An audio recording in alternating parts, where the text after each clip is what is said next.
హనుమాన్ చాలీసా చేశారు తులసీదాస్ గారు.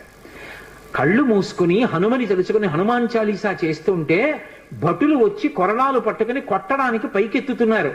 ఆశ్చర్యం ఏమిటంటే ఆ రోజున పాదుషా కోట అంతఃపురం అంతటా పెద్ద పెద్ద కోతులు వచ్చి ప్రతి సైనికుడి చెయ్యి పట్టుకున్నాయి కదలకుండా.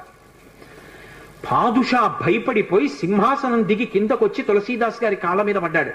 అప్పుడు ఖచ్చితంగా పూర్తయిపోయింది హనుమాన్ చాలీసా.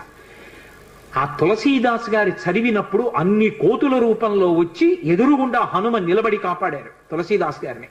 అందుకే అప్పటికీ ఇప్పటికీ ఎప్పటికీ కూడా హనుమాన్ చాలీసాకి అంత శక్తి. తులసీదాస్ గారు ఎప్పుడు మాట్లాడుతూ ఉండేవారు స్వామి హనుమతోటి. రామాయణ రచన చేసేటప్పుడు రామచరితమానస్ రాసేటప్పుడు ఏ ఏ ఘట్టం దగ్గరికి వచ్చేటప్పటికి ఆయా ఘట్టం దగ్గర మళ్ళీ హనుమకి చదివి వినిపిస్తూ ఉండేవారు.